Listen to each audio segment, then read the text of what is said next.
Ladies and gentlemen, joining us now is the former featherweight champion of the world, but now the baddest mother in the UFC. Oos from Hawaii, ladies and gentlemen, Max Holloway. Yes. How are you, Oos? What's up, Pat, brother? Hey. I'm good, brother. How are you feeling? How are you feeling here 2 days removed? Well, I guess less than 2 days removed from that battle with Gaethje. I'm feeling like the blessed man forever. That's how I'm feeling right now. That's amazing. Leg kind of hurts, man. I got kicks like a horse. Yeah, saw a lot of that. Obviously, that's going to be a tactic to kind of take away your base, especially with how hard you throw. Just being able to share the octagon with him is just. He's a legend, man. He's a legend. I don't know if I'm ever going to share the octagon with him ever again. And UFC 300, the biggest card for probably the next decade. The BMF title. If this is not BMF worthy, I don't know what is. Well, it's certainly. Yeah. Hey, you're a BMF, dude. Uh-huh. I have been 29 fights in the UFC. Obviously, 2012, you make your debut. I went through and read your resume again. You had 4 fights in the year 2012, and then you had like 3 the next. Like, you're just a. How'd you get into this? How do we start this entire thing? Do you feel like you're representing for all of the islands of Hawaii whenever you step in there?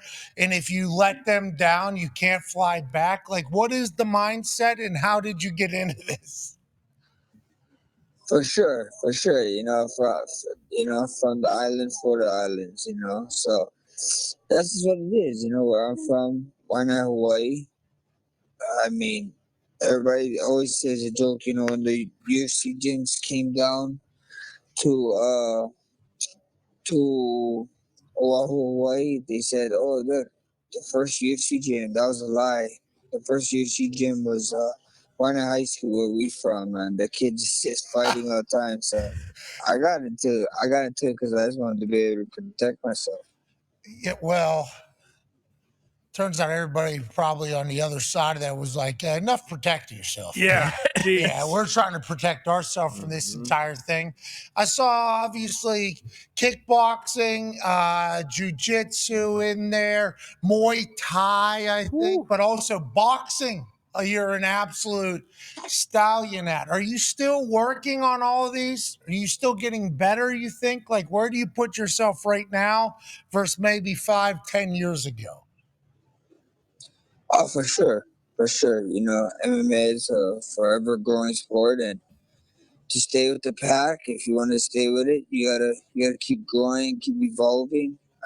You're you're an athlete, Pat. You know how it is with the game. You gotta evolve every year. If you stay the same, then you lose your job. And I want to be remember one of the greats in the sport. So that's just what you gotta do. You gotta keep evolving your sport. If you don't, then it's gonna go right past you. Well, obviously, you're going to be remembered forever because of what happened at UFC 300 and everything else you've done before that. Now, the next conversation is, who's next? Who's next? Who's next? That feels like the biggest UFC thing of all time. Immediately upon a fight being over, it's like, all right, call somebody out or get called out or do what you got to do here in your promo. I saw Ilya send a tweet congratulating you, saying he'd be the first person to knock you out if you guys got in a ring together. Have you thought about the future? And